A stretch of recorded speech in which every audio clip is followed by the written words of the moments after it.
Mallkimi që I ktheu në majmun dhe derë. Në një kohë të largët në mesin një populli që kishte marrë shpallje, që kishte parë shenja të qarta dhe kishte njohur të vërtetën, ndodhi një ngjarje që mbeti në histori si një nga shembujt më të frikshëm të ndëshkimit hyjnor. Ai ishte një popull që I përkiste Ben Israilitëve. Një popull që kishte marrë librin e Allahut, që kishte pasur pejgamber të shumtë, që kishte kaluar në sprova të mëdha dhe ishte parë me mëshirë nga Zoti I botëve. Por megjithatë, ata shpesh kishin prirje për shkelje, hile dhe thyrje të urdhnave hyjnore. Në një vend të qetë, ku deti përplasej me brigjet, kishte një fshat në të cilin jetonin disa prej bijve të Israilit. Ata ishin peshkatar. Puna e tyre ishte e përditshme. Duke zënë peshk për të ushqyer veten dhe familjet, Allahu I kishte ndaluar që të punonin ditën e shtume. Ditë të cilën ata kishin të shenjtë. Ishte dita që duhej t'ia kushtonin vetëm adhurimit, vetëm për kujtimit të Zotit, pa asnjë tregti, pa asnjë përfitim material. Por djalli u afrua ngadalë.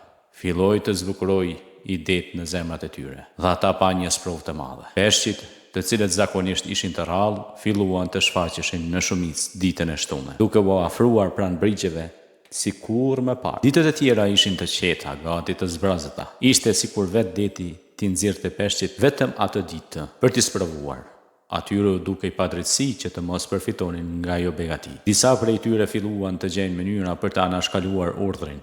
Ata nuk peshkonin drejt për drejt ditën e shtunë, por vendosnin rjeta, gropa dhe kurthe të premten brema ose ditën e shtunët herët dhe pastaj I merrnin peshqit të diellën. Në pamje të jashtme nuk po e shkelnin urdhrin, por në realitet po e tallnin urdhrin hyjnor. Ishte një mashtrim I kulluar, një devijim I qëllimshëm nga ajo që Zoti kishte caktuar. Disa prej tyre qëndruan besnik. Ata nuk morën pjesë në këtë hile. I këshilluan vëllezërit e tyre, I paralajmëruan, I ftuan të ndaleshin, por ata nuk dëgjuan. U tallën, bën hajgare me ta dhe I nënshmuan. Ata që nuk peshkonin filluan të ndahen prej tyre, të tërhiqen, të qëndrojnë larg nga ata që e tallnin besimin me veprat e tyre.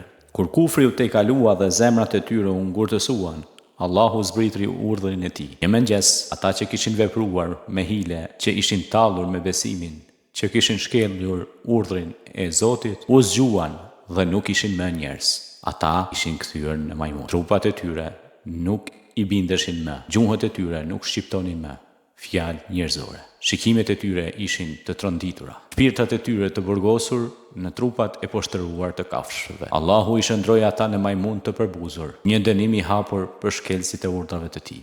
Ata nuk jetuan gjatë. Disa dietar kanë thënë se nuk I lanë të trashëgonin, nuk I lejuan të përhapeshin. Ishte një ndëshkim vetëm për ta. Një mallkim që tregon seriozitetin e talljes me besimin. Në një rast tjetër, disa nga benu Israilitët te I kaluan çdo kufi të mëkatit. Ata nuk ju bindën Zotit, nuk pranuan këshillat e pejgamberëve dhe nuk hoqën dorë nga rebelimi. Zoti e përshkroi këtë në librin e tij të shenjtë, kur u tha se ata ishin bërë majmun dhe dera. Ishte një ndëshkim për mëkatet e tyre të thella, për shkeljen e kufive, tradhtinë e besimit që u ishte dhënë. Ata u kthyen në krijesa që s'kishin më dinjitetin e njeriut, që s'kishin më mendjen për të kuptuar, zemrën për të ndier apo gjuhën për të lutur. Ishte një shndrim I jashtëm dhe I brendshëm. Ata që dikur ecën me kokën lart, tani ecin në katër këmbë. Ata që dikur fjaloseshin për ligje dhe urdhësi, tani lëshonin zëra të shqyrë dhe të pakuptimt. Shndrim nuk ishte thjesht fizik, ishte një turpërim, një tregues se si mëkati, kur vazhdon me kokëfortësi, pa pendim mund të sjellë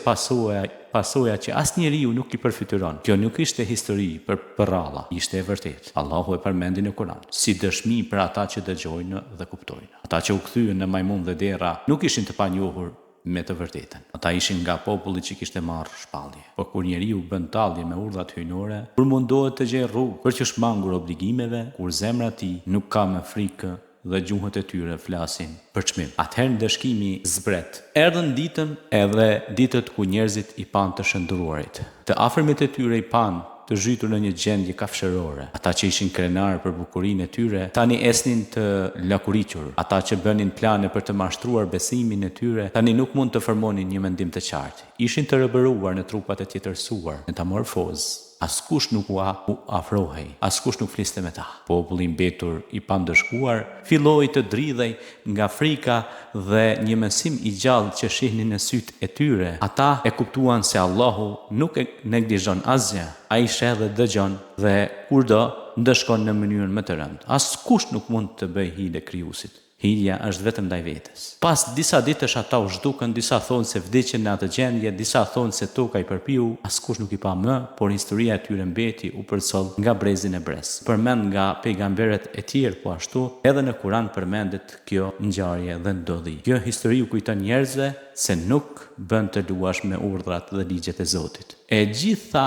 ngjarja ndodhi në heshtje, por muret e fshatit e rojtën zërin e atij mëngjesi, bukat, pemët, deti që i pa e mbajnë ende kujtimin e atyre që u shndruan. Dhe historia vazhdon të thuhet për çdo brez që vjen, për çdo zemër që rrej, për çdo njeri që ecën në këtë botë me mendjen dhe zemrën e tij.